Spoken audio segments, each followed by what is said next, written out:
un crâne ouvert, une salle d'opération. Ce sont des images qu'on a tous en tête, entre les films et les séries médicales à la télé.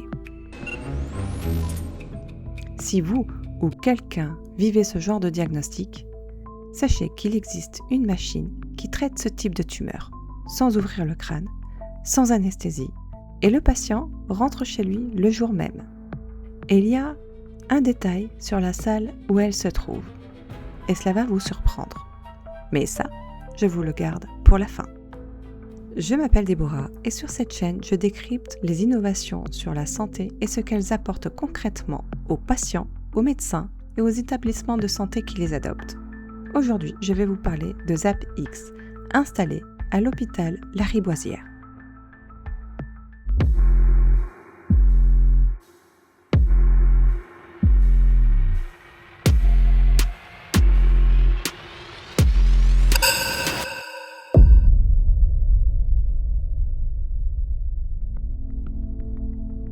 Ce n'est pas n'importe quelle installation.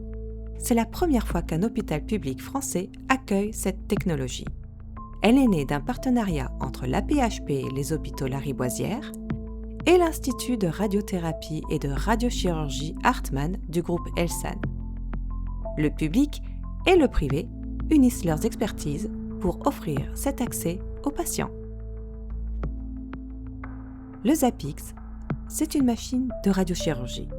Cette technique porte un nom précis, la radiothérapie stéréotaxique, c'est-à-dire une irradiation de très haute précision, guidée par un système de repérage dans l'espace, qui cible la lésion sous plusieurs angles à la fois.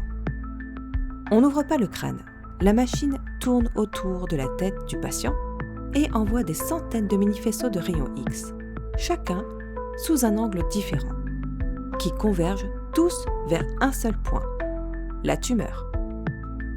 Chaque faisceau, pris individuellement, est trop faible pour abîmer les tissus qu'il traverse. Mais au point où ils se croisent, la dose devient suffisamment puissante pour détruire la lésion. Sa précision est dite submillimétrique, c'est-à-dire plus fine qu'un millimètre. Et si la tête du patient bouge, même légèrement, la machine détecte l'écart et interrompt immédiatement le traitement par sécurité. Alors concrètement, qu'est-ce que ça change pour un patient, pour un médecin ou pour un hôpital ?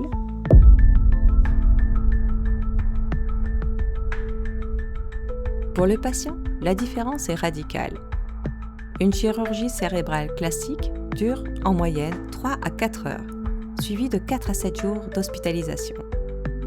Avec le ZapX, une séance dure moins de 30 minutes et le traitement complet nécessite entre 1 et 5 séances selon les cas, sans anesthésie, sans incision et sans hospitalisation. Le patient repart le jour même. Pas de cadre invasif vissé sur le crâne non plus. Contrairement à d'anciennes techniques de radiochirurgie, un simple masque thermoformé suffit.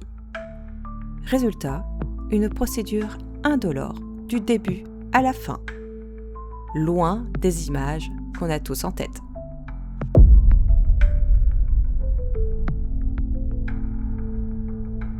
Et voici le détail dont je vous parlais depuis le début. Cette machine est auto-blindée. Elle intègre elle-même sa protection contre les radiations dans sa propre structure. Pas besoin de bunker enterré.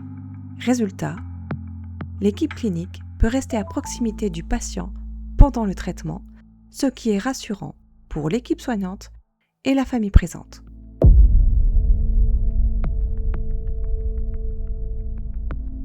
Pour l'hôpital, l'équation est aussi stratégique.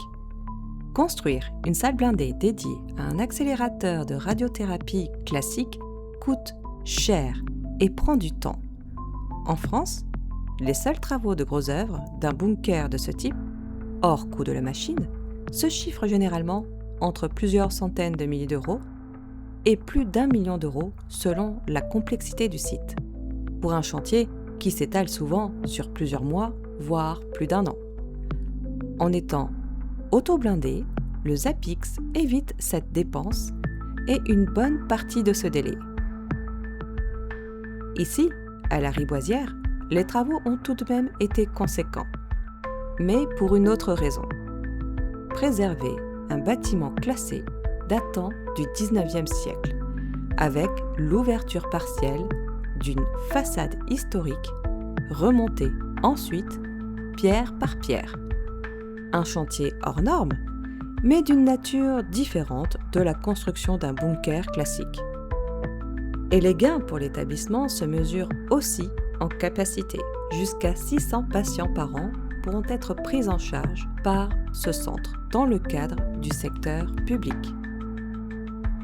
Par patient, le traitement passe de plusieurs heures avec hospitalisation à moins de 30 minutes en ambulatoire, ce qui libère des lits et des créneaux de bloc pour d'autres prises en charge et permet à l'établissement public de proposer une technologie jusque-là réservée à une poignée de centres dans le monde.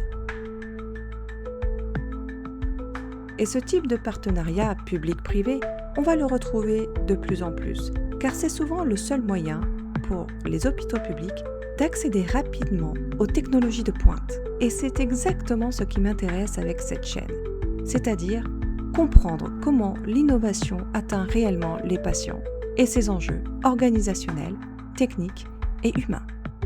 Dites-moi en commentaire, est-ce que vous pensez que ce type de technologie devrait être déployé plus largement dans les hôpitaux publics français? Je continuerai à décrypter ce genre d'innovation médicale, mais aussi les nouvelles technologies qui transforment d'autres secteurs. Abonnez-vous si ça vous intéresse.